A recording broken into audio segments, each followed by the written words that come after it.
Since it's that time of year, this story, I guess a lot of people, a lot of our stories, you go to different cultures and you have stories that are similar to other cultures. And this is one of those stories that's like that. And I know in non-Indian culture you have a thing called the Grim Reaper, and other cultures have similar creatures or similar entities. We have one that we call Ishtahola. The Ishtahola is a little bit different than the Grim Reaper, where the Ishtahola, he doesn't come to you when it's your time to go. He comes to you when you're not doing things that you're not supposed to be doing, that's not right. So Ishtahola, and this is the story, it's about a young boy. It could be any young boy. Usually I give it a name, so I'm going to give this little boy's name, I'm going to give him the name of John. Or I could give him the name of Alex or whatever, But this is going to be John. And he had a friend named Alex. Now, John was a good boy. John, he did all the things that are good, but one day he was playing and this little boy named Alex showed up. And Alex came up to him and said, "Hey, let's go play." And they went and played. But for some reason, the day he met Alex, his whole life changed. He started doing things that he normally didn't do because this boy Alex would get him to go do things, and they would get in trouble.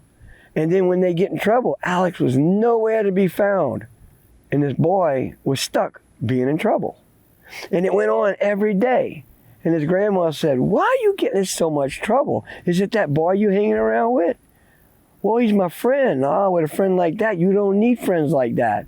You need to stop that. If you keep acting that way, people are going to see how bad you are, and the Ishtahola is going to show up, and I won't be able to do anything about that."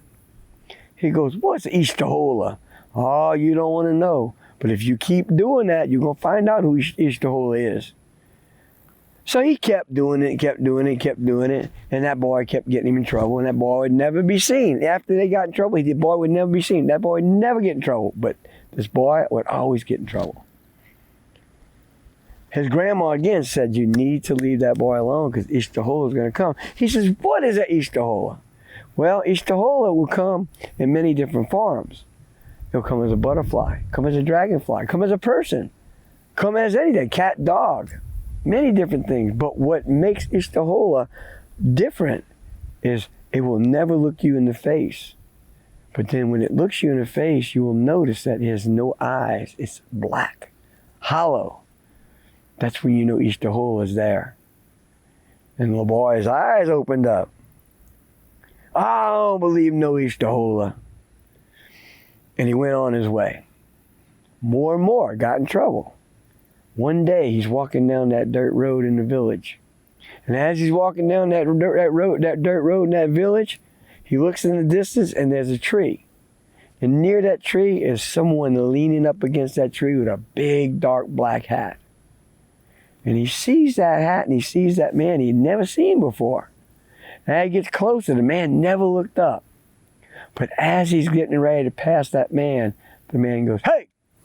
And that boy jumped back. And when he looked over, the man said, "You John?" He goes, "How you know me?" He said, "I know all about you.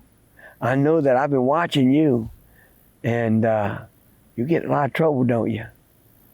"Whoa, no, I don't. No. You get in a lot of trouble. I came here to warn you and give you a chance. I'll give you this chance. Go tell everybody that you're sorry, that what you did, apologize and become a good kid. But if you don't," and the boy says, "What will you do?" And the man looks up at him with those hollow eyes and says, "I'll come and get you." And he jumped back, scared to death, because he realized what that man was. And the man laughed and said, "I give you 4 days to go out and tell everybody that you're sorry. Then come back to this tree and tell me you're sorry. And once you do that, we're okay. If not, I'm going to get you." And the old man vanishes right in front of his eyes.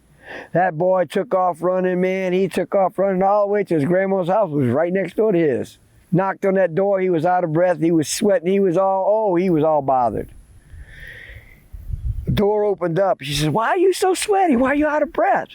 old man, he was talking to me. He told me he's going to get me. What old man? Old man, he told me if I don't do what he said. What did he say? He said, I got to go tell everybody I'm sorry, and if I don't, he's going to get me. What did he look like? He had no eyes. She went, oh, Ishtahola. What did he say? I got 4 days. 4 days to make it better. She said, you better get on it. So he goes to go out and he looks and it's gotten dark. So he's scared. So he runs next door to his house. He jumps in bed and he covers his head. He lays in that bed and he finally falls asleep. About 2 o'clock in the morning, there's a thing that people talk about in the Native American culture and in many other cultures, because we overlap in a lot of cultures. Between 2 o'clock and 4 o'clock in the morning, there's a very special time. They call it the spirit time, where the dark and the light cross and it gets the darkest. And that's when the spirits move. So at 2 o'clock, he's sleeping and he hears the door open up.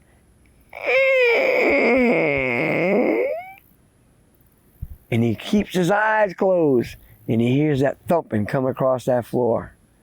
And when he looks up, it was the old man. He looked at the old man said, did you do it? What? Did you tell everybody? No, it was dark and I was scared. Oh, you were scared. You wasn't scared when you were doing all them things, but now you're scared. Well, I got 4 days. The old man said, no, you only got 3 days. That was yesterday when I told you that. And he went, oh, and he outside his window heard an owl. And the owl went, whoo-hoo. And when he looked at the window and he looked back, the old man was gone. He stayed up all night. Next morning he got up, he ran into the kitchen, he told everybody he was sorry, he ran out to that porch, and outside on that porch was that boy Alex. And he grabbed him and said, hey, where you going? Oh, I gotta go tell everybody I'm sorry, Ishtahola. It was Ishtahola. And the boy said, ain't no such thing as Ishtahola. And he started talking to him, and he convinced that boy to go with him again. And they went out that day, and they got in trouble again. He got back home late that afternoon. When he got home, who's sitting on the front porch? His grandma. She said, did you do it? Well, what? I know you did something today, and I know you didn't do what you were supposed to do. You got in trouble again. Oh, how'd you? Oh, I know. And if I know, the old man knows too. Did you do any of it? No. He said, well, I still got 2 days left. And he looked and it was dark. He ran home again, got in that bed. About 2 o'clock in the morning, that door opens up again. And that thing walks across the floor. And when he opened his eyes, there's an old man said, stop right now. I know you didn't do what you're supposed to do. And I know you went and got in trouble again. And the boy says, well, I got 2 days left. He says, I'm in charge here. You only got 1 day left. And he disappeared. Oh, that boy was scared. That boy was so scared. He looked down. He was scared. He looked down and he goes, oh my God, oh my God. And next morning he gets up and he runs in that kitchen and he tells that his mom, his dad, and all those people how upset he was and how sorry he was. He ran out that porch and that boy is sitting in that back porch again waiting for him. But this time, before that boy opened his eyes, he pushed that boy down on the ground. And he said, I ain't talking to you no more. I ain't listening to you. Get me in trouble. And he took off and he went and told everybody in the village, I am sorry. I'm never going to do it again. I'm sorry. I'm never going to do it again. He even told 2 cats, 4 dogs, and a couple cockroaches because he wanted to make sure he covered everybody. Then he went and looked for that tree. Well, he's looking for that tree. He finally found that tree and he said, oh man, I'm here. And he didn't hear anything. Then all of a sudden he heard, the wind picked up, and he heard in the wind, did you do it? Is that you, old man? He said. Did you do it? Yeah, I did. I told everybody. I even told some cockroaches, some dogs, and some cats. I made sure I told everybody. And the wind said, no, you didn't. You didn't tell everybody. Yes, I did. He thought about it. Oh, I'm sorry, old man. I'm sorry. I promise. I apologize to you. I never do it again. I'll be good the rest of my life. Are we okay? Did you do it? Yes, I did. I told you. And the wind said, no, you didn't. You didn't tell everybody. And he said, yes, I did. And he tried to remember that who he forgot. And he said, oh man, he said, wind, who didn't I tell? And the wind picked up and said, you didn't tell the one person you hurt the most. The person you see in the mirror every day. And he thought about it. He went, oh my goodness. Nobody liked him anymore. He was in trouble. He almost got taken away by the Ishtahola. He looked at his hands. He looked at himself and he went, I'm sorry. I will never, ever do this again. I will be the best I can be. I'm sorry. I apologize. And the wind picked up and went, have a good life. That boy took off running, went to his grandma, grabbed her, hugged her, and that boy was never bad again. The rest of his life, he was good. He lived to be over 100 years old, and he was good. But a couple days after that, that boy Alex, disappeared and was never seen again. Somebody had to take his place. If you're afraid of the Ishtahola, don't raise your hand. Do better, because only the people that are afraid of Ishtahola are the ones that need to be afraid of Ishtahola. In life, we're given many, many, many chances. That boy was given 4, and he ignored the first 3. Almost lost his last chance. In our life, we're given many chances, and sometimes we don't take those chances. We don't do anything with them until it's too late, and we can't fix it. That's the story of Ishtahola.